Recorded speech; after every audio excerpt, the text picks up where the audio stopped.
રાજકોટ જિલ્લાના ધોરાજીમાં બિહારના મુખ્યમંત્રી નીતિશ કુમારના પુતળાનું દહન કરી વિરોધ વ્યક્ત કરાયો। બિહારના મુખ્યમંત્રી નીતિશ કુમાર દ્વારા મહિલા ડોક્ટરને પદવી ઇનાયત દરમિયાન મજૂરી વિના હિજાબ ઉતારવાના બનાવ સામે દેશભરમાં વિરોધ થઈ રહ્યો છે।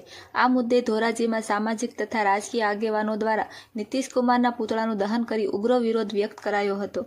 દરમિયાન પરિસ્થિતિ કાબૂમાં લેવા માટે ધોરાજી પોલીસ દ્વારા કેટલા આગેવાનો અને કાર્યકરોની અટકાયત કરવામાં આવી હતી।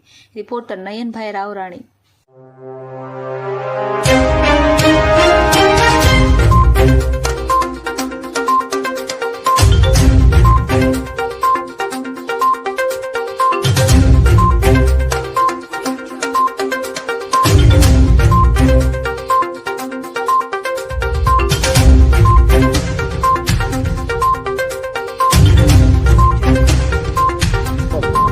મારું નામ સલીમ મુગલ।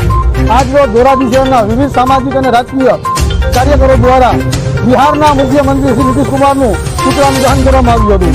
હાલમાં જ બિહારના મુખ્યમંત્રી દ્વારા એક ડોક્ટરની પદવી એનાયત કરવા સમયે એક મહિલાનું હિજાબ અને બુરખો ખેંચવાનો પ્રયત્ન કરવામાં આવ્યો હતો। એ ઘટનાને અમે કડક શબ્દોમાં વખોડીએ છીએ અને એક સંદર્ભે ધોરાજી શહેરના દરવાજા ખાતે નીતિશ કુમારના પુતળાનું દહન કરીને આક્રોશ વ્યક્ત કર્યો છે।